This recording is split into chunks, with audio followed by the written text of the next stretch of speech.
झारखंड अब जल्द ही अमीर राज्यों में आने वाला है। नीति आयोग की ताजा रिपोर्ट के मुताबिक झारखंड में प्रति व्यक्ति आय में 14% का इजाफा हुआ है। देखिए इस रिपोर्ट में। हर 5 वर्ष पर नीति आयोग राज्यों के प्रति व्यक्ति आय और अर्थव्यवस्था को लेकर रिपोर्ट जारी करती है। उस रिपोर्ट के मुताबिक झारखंड की गरीबी कम हो रही है। प्रति व्यक्ति आय में पिछले 24 सालों में 14% की वृद्धि हुई है। 2010-11 में झारखंड देश भर में 11वें पायदान पर था, जो अब चौथे स्थान पर है। प्रति व्यक्ति आय यानी जीडीपी 1,24,00,000 पर पहुंच गया है। नहीं, अगर देखें अगर पिछले 25 सालों में तो झारखंड की अर्थव्यवस्था लगातार सुदृढ़ होती चली गई है। प्रति व्यक्ति आय बढ़ती चली गई है। इसका जो जीएसडीपी है, राज्य का सकल घरेलू उत्पादन, वह भी काफ़ी तेज़ी से बढ़ता रहा है। और अगर पिछले कुछ वर्षों में लें, खास करके 11-12 के बाद की अवधि को लें, तो उसमें लगातार वृद्धि होती रही है। दरअसल अर्थव्यवस्था को 3 खानों में बांटा जाता है।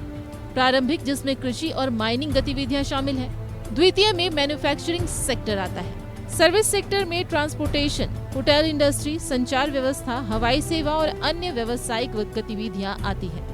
झारखंड में हवाई सेवा का विस्तार हुआ है, अच्छी सड़क बनी है, लोगों का आवागमन सुलभ हुआ है, गाड़ियों की संख्या भी बढ़ी है, लोगों के परचेजिंग और खर्च करने की कैपेसिटी भी बढ़ी है। अगर हम लोग पूरे राज्य की अर्थव्यवस्था को 3 क्षेत्रों में विभाजित करें, जिसमें प्रारंभिक क्षेत्र होता है और द्वितीय क्षेत्र होता है और सेवा का क्षेत्र होता है, तो ये पूरे इंडियन इकोनॉमी का जो ट्रेंड है, उसमें सेवा के क्षेत्र में काफ़ी विस्तार हुआ है। वही चीज़ हमारे यहाँ भी है कि सेवा के क्षेत्र में काफ़ी विस्तार हो रहा है। अलग राज्य बनने के बाद लगातार अस्थिर सरकार का दौर रहा। नक्सलवाद भी एक बड़ी समस्या थी, जिस पर बेहतर काम हुआ। मगर 2011-12 के बाद झारखंड की अर्थव्यवस्था और प्रति व्यक्ति आय दोनों मजबूत हो रही है, ऐसा आंकड़े बताते हैं। उद्योग धंधे लगाने की राह में भी लैंड डिस्प्यूट अड़चनें पैदा करती है। इस पर भी काबू पाने की जरूरत है। न्यूज़ 11 भारत के लिए रांची से शाहनवाज अख्तर की रिपोर्ट।